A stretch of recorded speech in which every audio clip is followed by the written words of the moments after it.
Welcome back to Ghost Pirate Entertainment. I'm your host, Kanan Becker, and today we do another deep dive into Tubi.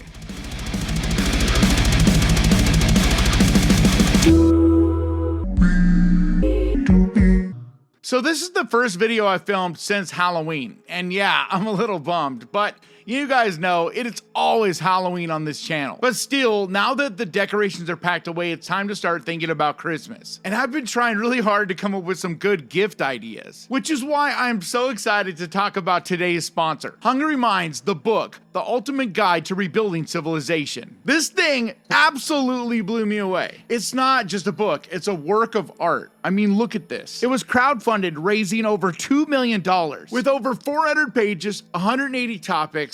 Over 50 professionals created this. Every topic is beautifully illustrated in this wild mix of engineering blueprints and medieval art. It's basically a visual encyclopedia of humanity's greatest inventions and discoveries. The kind of knowledge we'd need to rebuild the world if everything fell apart. And the quality is on point as well. It has these really heavy matted pages and this premium hardback cover. And my sister saw it sitting on my desk and immediately tried to steal it. So I know exactly what I'm gonna get her now for Christmas. So if you love history, art, science, or just love collecting things that mean something, you will absolutely love this. It even has a hidden quest inside for you to discover. So there's basically a scavenger hunt type of game in this as well. So check it out by using the link in the video description or in the top pinned comment. And I'm telling you, this is one gift that will blow people away. And with that, let's get to the list.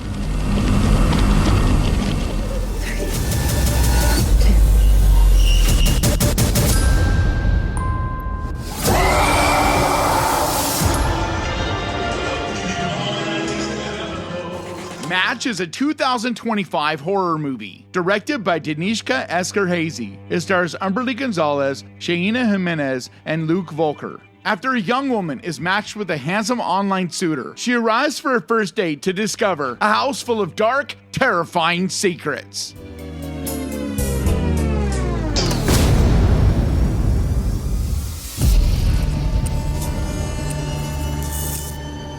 Holy fuck, guys. Wow, this movie is a lot. It's so intense, it's gross, I mean just really, really gross. It gets brutal, gory, weird, I mean weird as hell. I had such a great time with this movie. For a few weeks now, I've heard a buzz going on about this, but just with everything going on for October, I hadn't had a chance to watch a lot of movies recently. And so I finally got a chance to watch it today, and I'm so glad I did. I had so much fun with this, but I'm telling you, like when I say it's weird, I mean it's really, really weird. And it was way more over the top than I expected going into this, because based on the premise, it does feel familiar. It reminded me of Fresh and Run, Sweetheart, Run. Just we've seen a number of movies do a very similar setup in recent memory, but the direction that this takes it, the weirdness and twisted turns really make this kind of its own thing, because it's not about it being the most original thing you've ever seen, and it is a fairly simple story, but it's the execution, it's the practical effects, the weird gore, the strange things that it does, how far it pushes the boundaries. I mean, this movie really, really goes for it. And there are some scenes that, when I say gross, I mean stomach turning, nasty, nasty stuff. So if you're in the mood for a zany, wild, over the top movie, this is one you definitely should add to your list.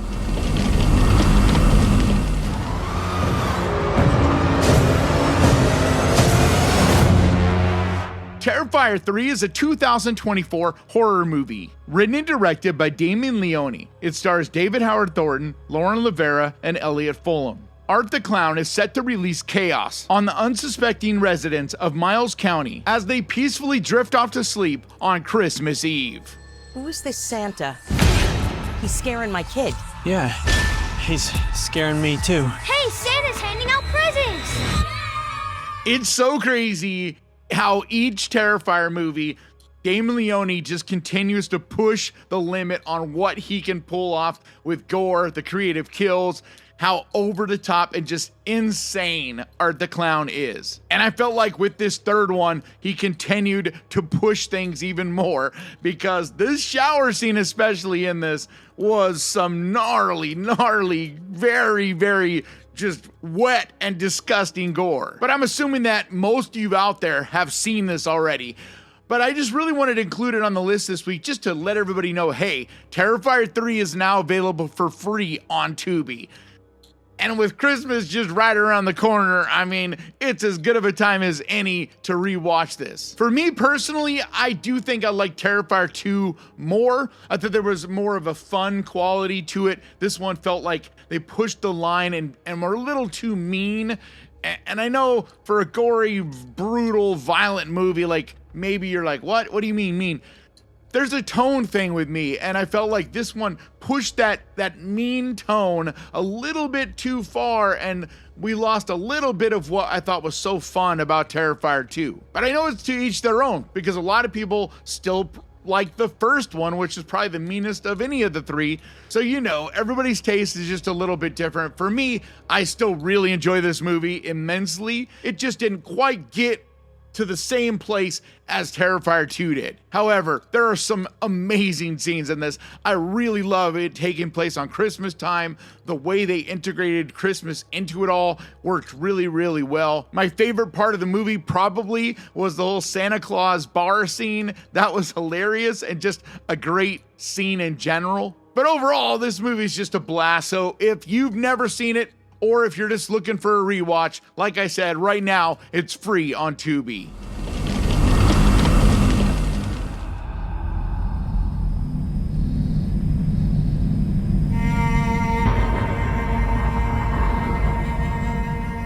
High Life is a 2018 sci-fi horror movie, co-written and directed by Claire Denis in her English language debut. It stars Robert Pattinson, Juliette Binoche, and Mia Goth. A father and his daughter struggle to survive in deep space where they live in isolation. Trash. Refuse that didn't fit into the system. Until someone had the bright idea of recycling us. Serve science. This is such a beautiful movie. It is very much a slow burn. You got to be in the mood for an art house, indie, type of film. This is not an action-packed, wild, over-the-top kind of movie by any means. But it's gorgeously shot, really mysterious. It gets creepy and unnerving. There is definitely a sense of dread that carries through this whole movie. But it does a really good job of kind of telling you the story and cluing you in little by little, giving you just enough to keep the story moving and in a way that you never really get bored. The cast here is great, especially Robert Pattinson, who I have just become such a huge fan of. All these different indie movies I've seen him in the last few years, he just continually impresses me with these unique roles and all of them very different from each other. But this is a very moody, artistic, visually stunning film that really relies on this uneasy quality. That is what is really the thing that kind of drives this movie, is that weird uneasiness. But as you slowly put the pieces together on what exactly happened and what is going on in this movie, it gets really disturbing, because ultimately this is a pretty dark and twisted story. But I think if you're a fan of slow burn, art house indie movies, this is definitely a must-see.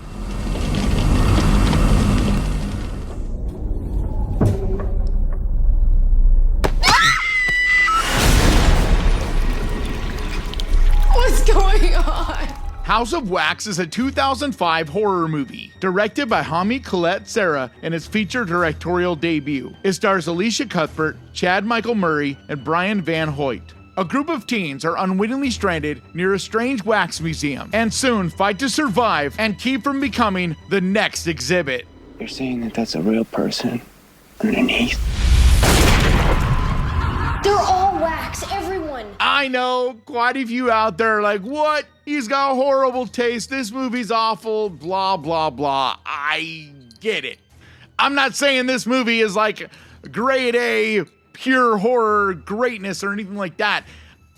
Maybe it's my age. Maybe it's the nostalgic factor, because when this movie came out, I was in my 20s and it was just a prime time for me to have a great horror experience. There was a lot of these movies that came out in this era that I still think are really fun movies. Doesn't mean they're really, really quality made, but they're fun in that cheesy early 2000s way. Besides that, I do think as far as a popcorn horror movie, this still holds up. There is some really creepy, nightmare fuel moments and scenes, some really original, creative visuals, especially in this. Besides that, it's a great cast. It's really the who's who of the hot, cool young adults from this era. And I had a huge crush on Alicia Cuthbert during this time as well. But just in general, it's a dirty, grimy, weird, gritty little movie that as long as you go into it and don't overthink it, don't pick it apart, I stand by the fact that I think it's still a lot of fun. This is about not giving up. We have a word for that in Finland.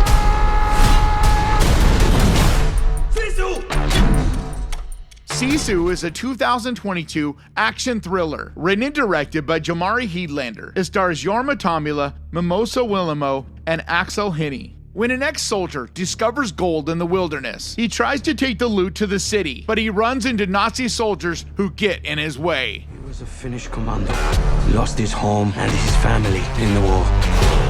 He became a one-man death squad. I have been in love with this movie since I saw it in theaters back when it came out. And nobody seemed to talk about it. Nobody seemed to know about it for a while. But then little by little, the buzz has grown more and more.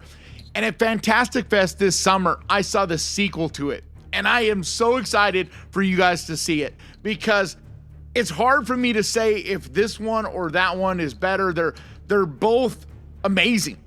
They're a little bit different from each other because this one films a little bit more grounded and a little less over the top, whereas this new one, they lean into it and it is just insane. Like the levels of things that happen are so over the top, it almost gets into Bollywood levels of insanity. But once again, it's gory, it's violent, it's brutal, it's funny, it's insane, and just everything you want in an action thriller of this caliber. And so that one comes out in just a few weeks, and I definitely recommend getting to a theater and seeing it. But this one still very much holds up as well. So if you're someone out there that has not seen Sisu yet, it's available on Tubi, and I promise you, you will not regret it. It is some of the most fun action thriller kind of movies you will see. It has this John Wick kind of violence, the speed and the frenetic nature of it, but it's much more wild, much more superhero almost. As much as John Wick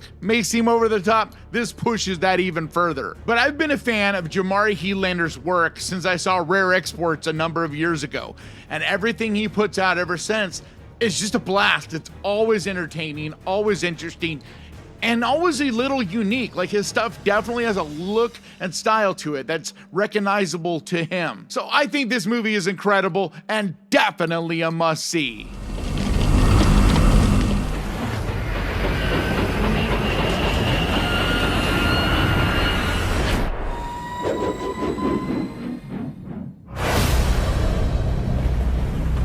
The Midnight Meat Train is a 2008 mystery horror thriller directed by Raihui Kitamura and based on the Clive Barker 1984 short story of the same name. It stars Bradley Cooper, Vinnie Jones, and Leslie Bibb. A photographer's obsessive pursuit of dark subject matter leads him into the path of a serial killer who stalks and kills late-night commuters. I followed them into the subway.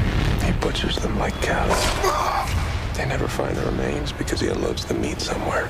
This is such a badass movie. It's one of my favorite Clive Barker adaptations because it doesn't have that over-the-top sci-fi element, at least for the most part, that a lot of his other adaptations have. But it does have that dark, seedy underbelly side that so much of his stuff has. This is also well directed, and I really enjoy the way it's shot. Just the way it shows the city and the commuters, I think, is really well done. But Vinnie Jones is the real star to me in this. He's so creepy and disturbing and just does such a great job with this role. But I think this is a really fun one that takes some twists and turns and does some things you're not gonna expect. This is such a cool little movie that gets savage and twisted. It's definitely one I recommend. You think you're done with the past, but the past is not done with you. The Gift is a 2015 psychological thriller written and directed by Joel Edgerton in his directorial debut. It stars Jason Bateman, Rebecca Hall, and Joel Edgerton. When a married couple unexpectedly encounter an acquaintance from the man's past, little do they know that their perfect lives will be thrown into a terrifying tailspin. Hi. After high school, some people stay exactly the same. Thank you. He's delusional, thinks that we're friends. Thanks for a lovely dinner. Fish food. You don't find that a little troubling? I said that I wanted fish. This is one of the more criminally underappreciated, underrated movies. I talk about it every now and then because it always surprises me how many people still have not seen this. Because if you're a fan of psychological horror or thriller type of movies, ones that really get intense, but also are just messed up, but in the best way, this is an absolute treasure. It's so twisted and dark and uncomfortable and goes in directions and pushes the boundaries way more than it seems like it's going to. Because for a big part of it, it just feels weird and uncomfortable. But then as it gets into the final act, it gets extremely dark. And the things that it does kind of shocked me at the levels that it takes things, how dark and twisted and truly uncomfortable it gets. But it's a movie that mostly messes with your mind. It's one you really got to follow because there's a lot of ideas that are presented that if you're not following this weird twisting story, you could kind of miss some things that will take away from how demented it is if you don't exactly follow what's going on. But the performances here are what make this movie special. You have Rebecca Hall, who I stand by is one of the best actors, period, working today, that never gets the credit she deserves. You have Joel Edgerton, who not only wrote, directed this, but his performance in it is chilling. And then Jason Bateman, who is always amazing. So it's just this powerhouse of actors putting it all on display. So if you are a fan of psychological thrillers and you've never seen this one, do yourself a favor and check it out. We have to deal with this together. What the? It stinks.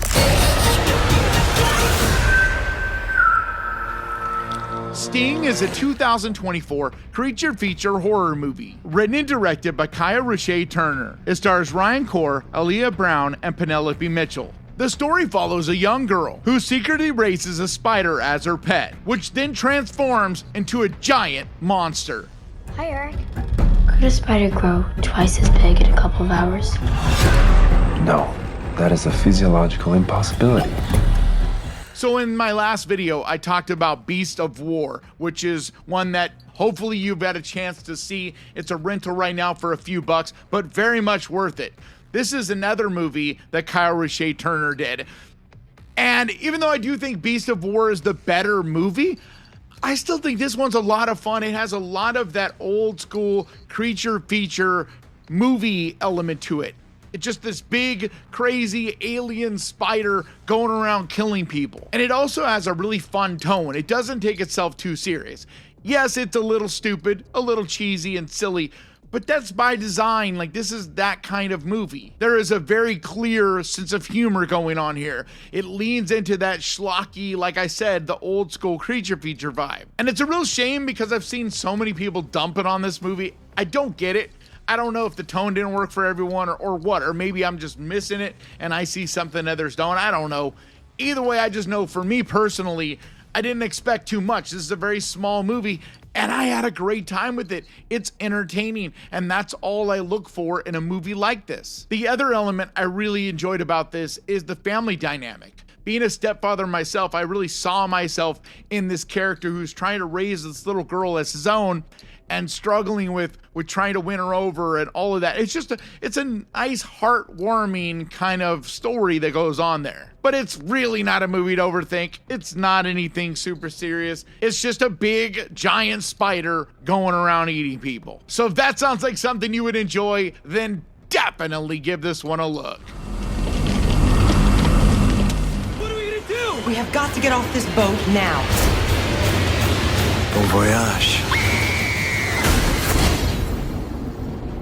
Ghost Ship is a 2002 supernatural horror movie. Directed by Steve Beck, it stars Gabriel Byrne, Juliana Margulies, and Carl Urban. A salvage crew discovers a long-lost 1962 passenger ship floating lifeless in a remote region of the Bering Sea, but they soon notice that its long-dead passengers may still be on board. I think I saw something I couldn't possibly have seen. I think I saw a little girl. This is another one, just like House of Wax, from a very same time period, that really cheesy, doesn't exactly hold up in a lot of ways, but that I stand by. Is a lot of fun. This is the quintessential kind of popcorn horror movie. Not anything overly serious. Yes, some of the CGI elements don't really hold up anymore. Surprisingly though, some of them do. Some of the effects in this are actually still really, really good. Beyond that, I mean, this might be, even still, the greatest cold open of any horror movie ever made. And you could say that that's where this movie stops. You know, that's the best of the movie, and then after that, it's all downhill. Maybe the rest of it doesn't necessarily hold up to that opening, you know, kill, but it's still entertaining, man. I mean, it's one of those that I'm sure there are others of you guys out there that agree with me. It's creepy.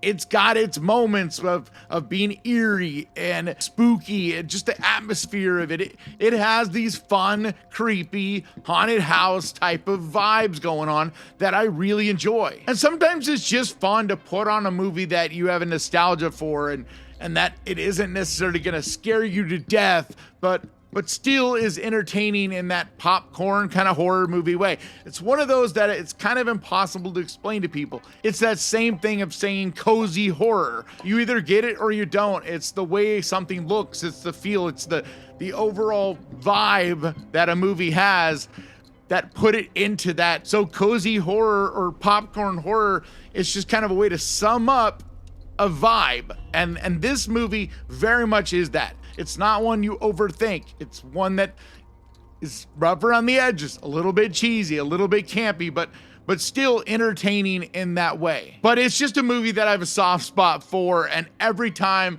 I see it available for free on Tubi, I gotta shout it out, because I know there's a bunch of you guys out there, especially if you want something to not overthink and just relax to, that are gonna put this on. So enjoy. Maybe a double feature with House of Wax. I don't know, maybe that's too much cringe for one setting, but I think it sounds like a good time. Either way, this movie is a great time and definitely worth checking out. There is your blood and soul. Back to the genesis.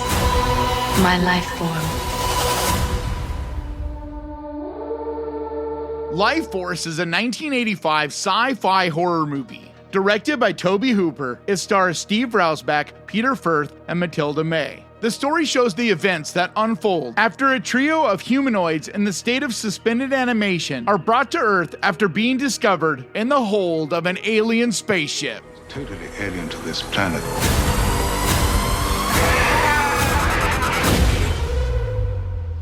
And totally dangerous. This movie is wild, and it really blows my mind. I mean, it's directed by Tobe Hooper.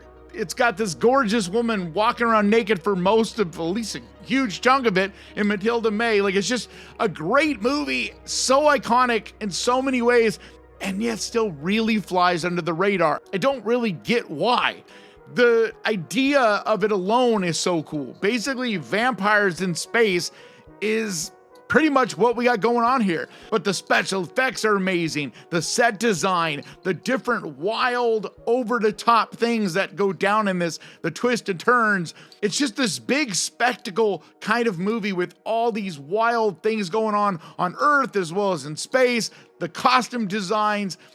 It's just very, very fun. And you know how I always like to talk about movies that are just fun to end my list. And this one I think is so entertaining. If you're a fan of horror, if you're a fan of sci-fi, if you're a fan of dark fantasy, if you're a fan of 80s movies in general, everything you want, this movie's got. So if for whatever reason you've never seen this, or if it's been a long time, you definitely need to see this one. I think it's a perfect pick for this Saturday night. So do yourself a favor this weekend, pick one of the movies off of this list, grab your popcorn and your candy, and enjoy! And like always, thank you so much for watching. Please crush that like button. And remember, guys, horror can be fun. And I'll see you all next time.